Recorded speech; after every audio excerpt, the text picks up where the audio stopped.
Owning a handgun doesn't make you armed any more than owning a guitar makes you a musician. It was Jeff Cooper. Welcome to The Everyday Marksman, a podcast where we talk about tactical skills for living a more adventurous life. I'm your host, Matt Robertson, a former military officer turned tech sector corporate grunt, shooting enthusiast, outdoors junkie, and most importantly, your loyal friend. I am on a mission to help everyday people become better and more capable citizens. Our website is everydaymarksman.co, and there you're going to find all of our articles, our podcast episodes, and more importantly, our community of marksmen. Now, if you are new to the show, then welcome. I am thrilled that you found us amongst this giant sea of podcasts. If you could do me a favor and smash that subscribe button, I guarantee you won't regret it. Now, for my returning listeners, it is great to have you back. I have got a solo show for you today, so there's no summary points or key takeaways, just a good old-fashioned heart-to-heart conversation. And today, we're talking about what it means to be armed in a modern society. And I'm not just talking about a concealed carry permit or openly carrying arms at a protest, but a more philosophical idea of what it means to be armed. I think this is an important discussion to have because it speaks to the overall goals of the everyday marksman and our community. So let's get to it.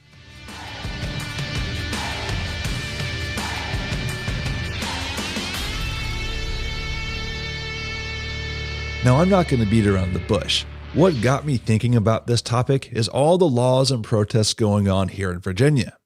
Watching all the fences go up around a designated free speech zone that you could only enter if you were unarmed rubbed me the wrong way. And it reminded me of an episode of Jack Ryan's last season 2 that I was watching with my wife. And there was a flashback scene where one of the characters was at a dinner party and her husband was talking about the philosophical ideas of Max Weber. Now, if you have never heard of Max Weber, that is okay. Honestly, I hadn't either, though I had heard of his ideas. In fact, he is the originator of the term and structure of bureaucracy. So as a former government worker, thanks, buddy. But more importantly, he is a sociologist who outlined the state's monopoly on legitimate use of violence, or at least that idea. And I want to say that again, because there's just something about this phrase that also rubs me the wrong way. Max Weber originated the idea that only the state could claim a mantle of the legitimate use of violence. And it wasn't the first time I'd heard that phrase. I thought about another speech I saw. It was a TED Talk by Dutch General Peter van Oom. And he has said the exact same thing, that only the state can claim legitimate use of violence against others. Now, that applies more or less both externally against other states, as with the military, or internally, as with police actions. Now, to be clear, that's not to say that only the state can utilize violence whatsoever. Self-defense may still be allowed under the law, but the presumption is one of guilt, of the illegal use of violence, until proven otherwise. In these ideas, the use of personal violence is just not a given. It's an extension of the state's power. It's a privilege to defend yourself. And that's where I and many Americans have a fundamental difference of opinion. While Max Weber's ideas underpin a lot of modern European government, he is far less influential in the United States, where our government stems from the writings of John Locke. Now, Locke believed in the natural law of things. So rather than central governments with power, Locke, and by extension, our founding fathers, believed that every individual was a king of their own sovereignty, that every person had inalienable rights by nature of simply existing. In this construct, power flows from the people to the government through consent. And the government then obeys social contracts that they will act to protect natural law. To quote the Declaration of Independence here, governments are instituted among men, deriving their just powers from the consent of the governed. That means you and me, that you and I are the ultimate power here, and we allow the government to exist to protect our rights. James Madison said the same thing when he said, "The people are the only legitimate fountain of power." To put this another way, Locke, who underpins the founding of our country, believes the fundamental power lies with the individual, who then acts in concert with other individuals to build a society. Weber believed the fundamental power is with the state. Do you see a conflict here? A lot of people in the US want to model our government and culture like that of Europe, which has a very different view of individual liberty and privilege. And to be honest, that also just doesn't sit well with me. So what does all this sociological mumbo jumbo have to do with shooting and being armed? You see, in the end, being armed is a mindset. It's a choice. It's recognition that you are ultimately responsible for your own life and fate, that you are, after all, the king of your own domain, and you should have the right and skill set to protect it. By choosing to be armed, you accept that you are your own first line of defense, and that the responsibility for your safety does not lie with anyone else, and especially not a bureaucratic organization that is only kind of vaguely aware that you exist when it's time to pay taxes. Being armed does not just mean being a gun owner. We love to talk about the Second Amendment, and especially the last few words of shall not be infringed. And as much as I agree with that, we should pay attention to the first few words talking about the importance of a well-regulated militia. Like a well-regulated watch, it means it should be functioning well, and that means capabilities and practice.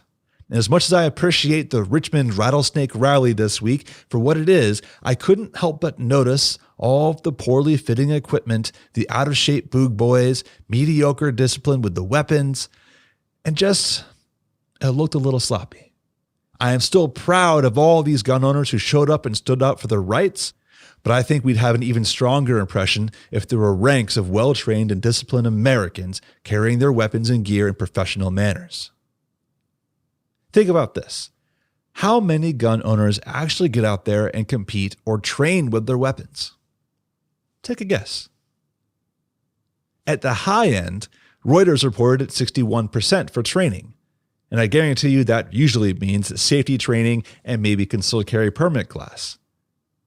And if you've been to classes like the ones I've been to for that concealed carry permit, that's probably not the same thing as a multi-day shooting training session.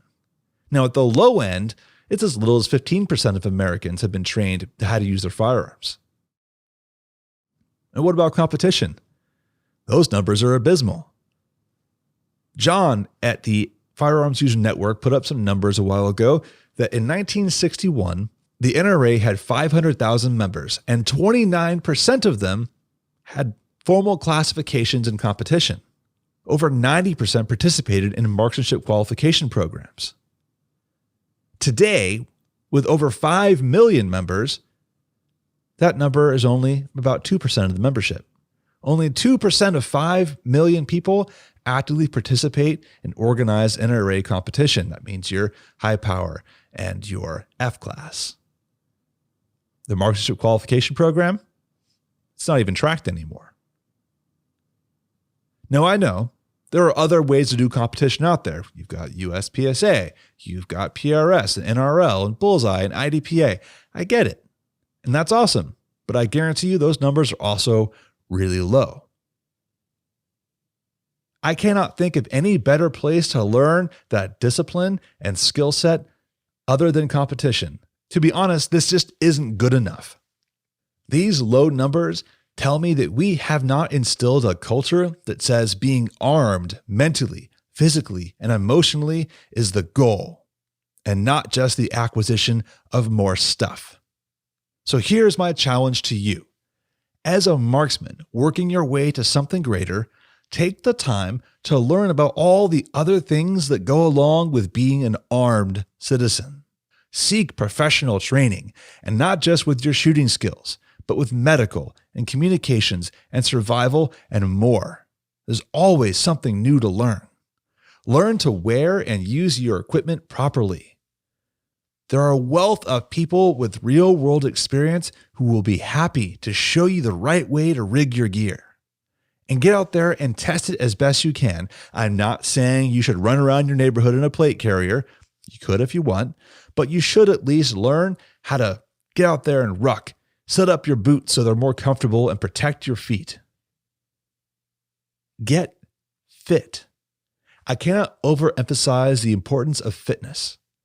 If this was all a video game, your level of fitness is quite literally your life meter. You cannot be too fit for activities that can kill you if you aren't fit.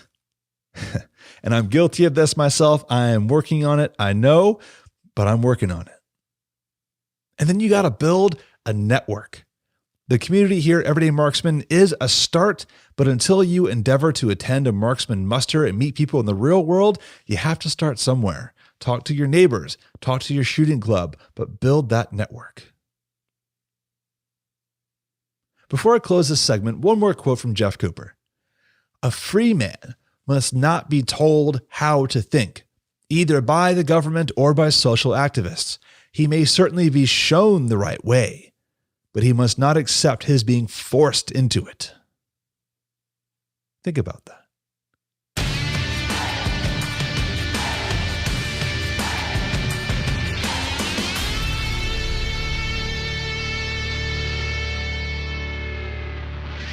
Thank you again for listening.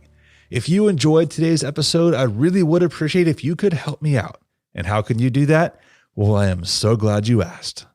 If this is your first time, then all I ask is you go ahead and smash that subscribe button and tell a friend. Let's get the message out there.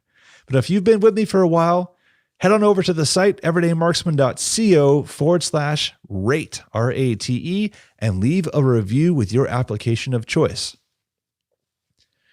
That address, everydaymarksman.co/rate, takes you to another webpage that has all the podcast players that you might want to use. So you can leave as many reviews as you want. I do appreciate it. They do help me get the word out there. Now, lastly, if you really like what we're doing, you want to help out, then head to everydaymarksman.co/support, and that will take you to our contribution page, where for the cost of a box of ammo, you can really help me build this podcast and produce better and better content. This podcast, our website, our community are entirely funded by people just like you. I don't accept ads. I don't accept sponsorships. I don't want anything that can get in the way of telling the truth and getting the message out there. That's it for me. Take care, and I'll talk to you again soon. So long.